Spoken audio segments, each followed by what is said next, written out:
алып келген. Қазір осыны сіздер маған айтасыздар. Жарай ма балалар? Иә. Бастайық. Қандай? Жарайсыздар.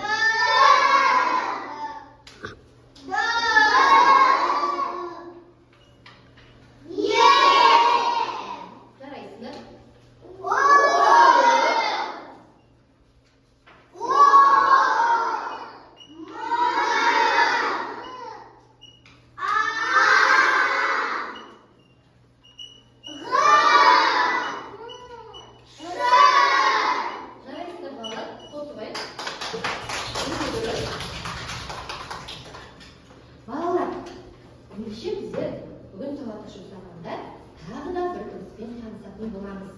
Сіздерге мен жұмбақ жасаймын, ал сіздер соның жауабын табасыздар. Келістік пе? Иә! Үстіндегі көйлегі түрлі түсті не керек? Қызықтырар көргенді, оның аты не ол балалар? Көбелек. Бұның аты көбелек. Балалар, көбелек сөзінде таныс емес қай дыбыс?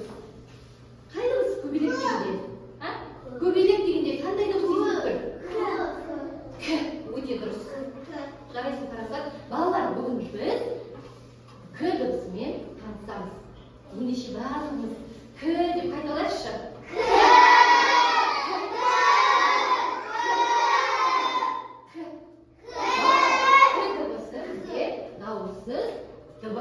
Дауыссыз дыбыстарды көк түспен белгілейміз және дауысты дыбыстарды қызыл түспен белгілейміз. Балалар, қазір аллада біздер К дыбысын жасатын боламыз. Ендеше қолымызды жоғары қарай көтерейік.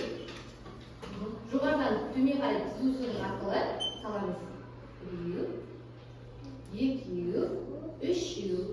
Балалар, неше элементтен тұрады К дыбысы? 3 элементтен. Тағы да салып көрейікші. Жоғарыдан қолымызды төмен қарай сызамыз. Жоғарыда тағы төмен қарай келесі сызу арқылы төмен қарай сызамыз. Бұл К дыбысының басқа түрі.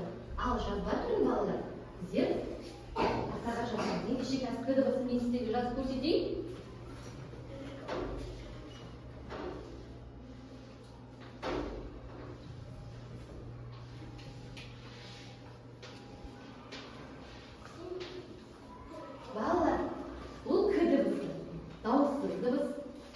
К дыбысы баспа түрі кітаптарда кездеседі, журналдарда кездеседі, ал жазба түрін біздер қаламмен, мормен жазуға болады. Енді балалар, осы К дыбысын маған салып беретін оқушы бар ма?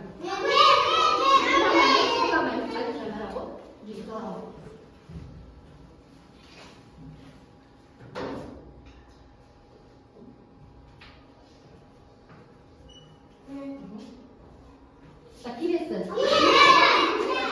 Сұламаймыз балалар.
киме сөзді кейінгі кездеседі екен, иә?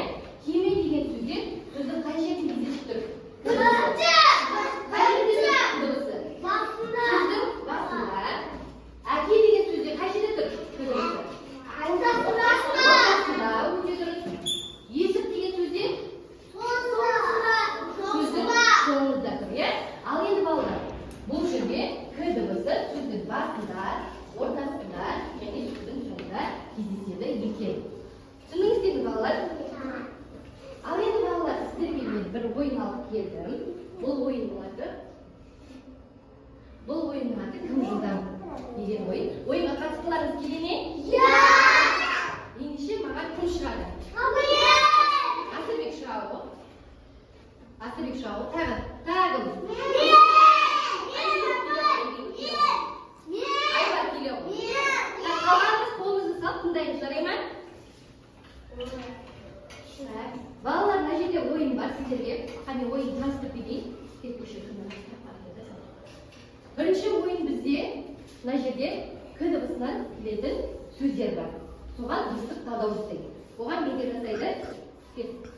Асылбек, жасайық. Мына жерден алып, жасайық. Етік дегенге жасайық. Етік деген сөзге жапсырасың. Етік. Тағасын жасайық. Екінші, екі дегенді жасайық. Екі дегенді сен жасайық. Жасайық, Асылбек істейбір. Айны көпей. Сен терек деген сөз жасайық. Терек деген дауысты жасайықсыздар.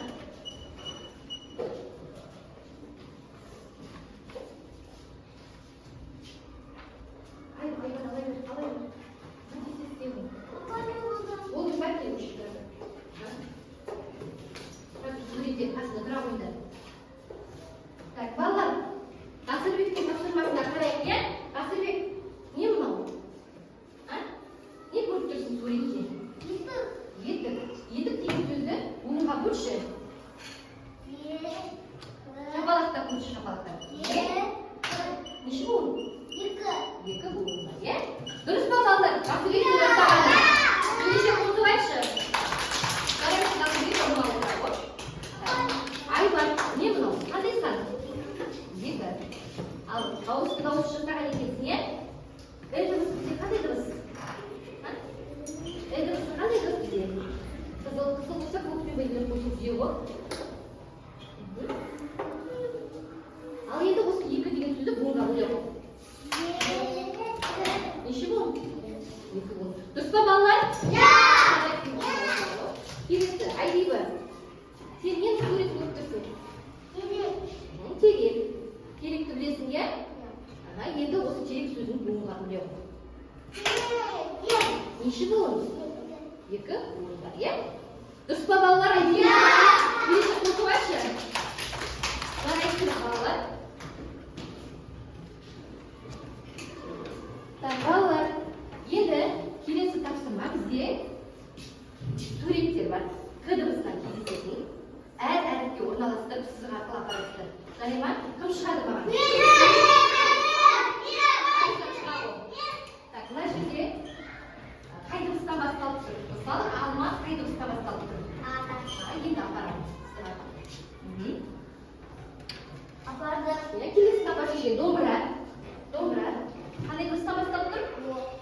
Жоқ, домбыра. Қандай дыбыс алғашқы дыбысы?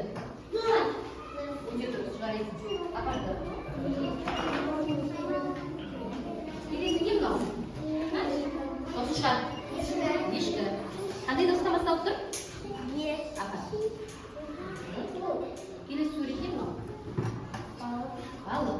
Қандай дыбыстан басталып тұр? Алғашқы әрпі? Б дыбысы. Балалар, Әділжанның жасаған тапсырмасы дұрыс па? Дұрыс болса қосып айтып. Жарайсың. Келесі тапсырмаға бала Исмайыл келе ғой. Қалған тып-тыныш орнымызда қараймыз, балалар. Исмайыл, сенде мына жерде суреттер тұр, иә? Осы суреттердің ішінен к дыбысы кездесетін сөздерді қошайсың. Түсінікті ме? К дыбысы кездесетін сөздерді қошай қалай. Қайсысы ал? Осы суретте қараймын. Не көріп тұрсың кайдыбыздан келсе. Көтереміз.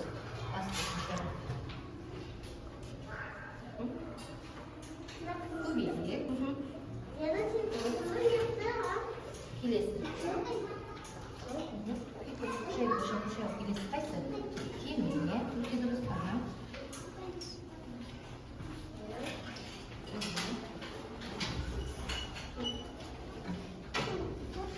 Келесі қайда?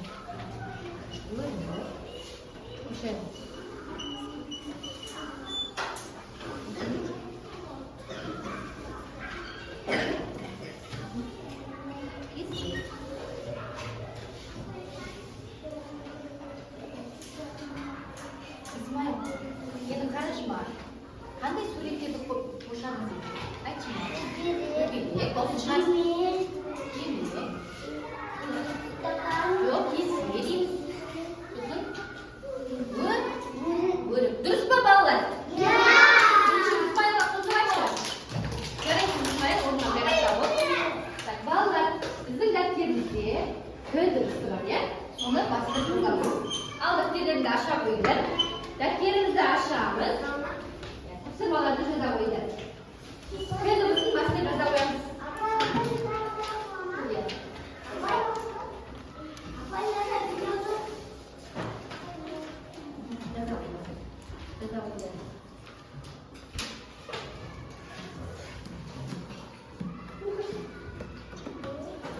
Жазбадыңыз ба, балалар? Әдемі етіп үзілтмей жазамыз.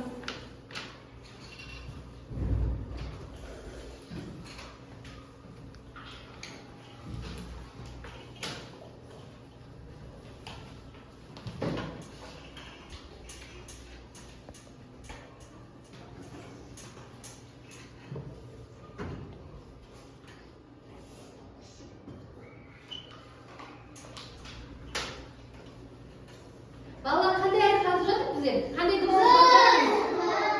К дыбысын, иә? Жаза қойыңыздар, әдемі етіп.